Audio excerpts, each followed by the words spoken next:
All right. I thought I had already done these guys. I thought I'd already discussed this, but I didn't. So, um, the Florida Panthers. Now, it's funny because there's going to be a lot of people who say, Florida's never going to make it. And there's going to be people who, if they weren't paying really close attention to the standings, I would totally understand them saying that. Here's the thing Florida finished with more points last year than Colorado. Florida went on an amazing run in the second half of the season that came up just short. And as somebody who really wanted to see them make it for a certain player in their lineup, for his sake, I was a little bit miffed that they didn't make it. But it's fine, it's not a big deal. It's fine. They probably would have got knocked out in the first round anyways, and it's fine. The Devils were a very entertaining and moving story for everybody, and I would hate to have not seen that happen. Now, if you look on their left side, you got Huberdeau, Hoffman, McGinn, Haley, Mammon, who gets pushed out of the lineup, or he moves over and takes somebody else's spot. And I put Hoppala on there because he was projected to make the team last year. It didn't really happen, but maybe this year's the year. Now, obviously, Mammon would play ahead of Haley most games, I would think. But what an addition Mike Hoffman is to this team. If Mike Hoffman can play with that 30 goal, 60, 65 point form, this team is going to get a lot better this year. Because down the middle, they're pretty solid too. Barkov, Trocheck, McCann, McKenzie, and there's Borgstrom. And Borgstrom should make the team this year and may make it a little more difficult. Could push McKenzie down, could push McCann down, I would think, as well. McCann's been a slow developer, but this past season in Florida, he showed a little more than he did before that. So, and as a guy who's followed him since the Canucks drafted him, I'm a big fan of McCann. It would be nice to see him do well. On the right side, you got Dadonov, Bugstad, Vetrano, Sevier, Tippett, Mulligan. Now, what stands out here is maybe Owen Tippett makes this lineup too. Dennis Mulligan. Mulligan's not likely to sit out, I wouldn't think. Like, there's a lot of depth up front. And some guys that I cheer for, like Sevier and Vetrano, could find themselves being the victims of that depth. And could find themselves getting traded out. Just throwing it out there, as much as I love both guys.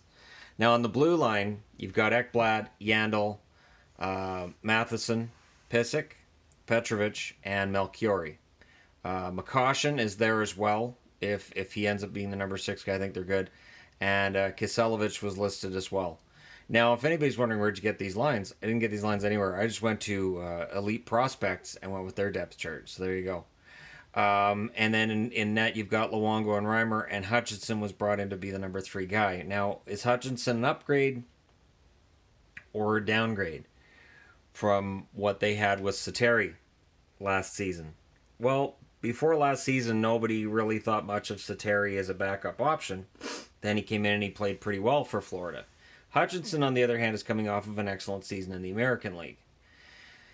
So you can see both sides really here. Sasha Barkov is coming into his own. Huberdeau is very quietly emerging as a veteran-esque leader. He's still too young to be considered a veteran, isn't he? See, Florida's a tough call for me. I have no way of knowing how level this is or isn't. Florida's a tough call for me because when I look at this chart and I see their lines, I go, okay, I like the look of the first 3 lines, and that 4th line is nice and gritty. And then their blue line, you might want to add a top 6 guy, but it's not bad. And then in net, it's how healthy are Luongo and Reimer going to be? If Luongo's health becomes an issue, if he gets hurt again, does Reimer have what it takes to be a long-term solution as a starter? That's the key question. And it's an interesting question to pose because Florida, they're one of those middle-of-the-road teams. They're one of those ones that we might find in the playoffs this year, and we might look back and say, well, we really should have seen that one coming. They did look darn good during last season. Or they have a really bad start, fall apart, and then people can say, see, we knew it. Florida always sucks. Whatever you're looking for on this roster, you can probably find it. But in my eyes, I do think this team is going to push for playoffs. I think the Atlantic Division is stronger than people give it credit for. And this is going to be one of those teams that prove that fact. Anyways, there you go. Florida Panthers, how good/bad is it? It depends on how you view it. Thank you guys so much for watching. Hit like and subscribe if you're browsing your way through. You just happened upon this video. I'll talk to you again soon.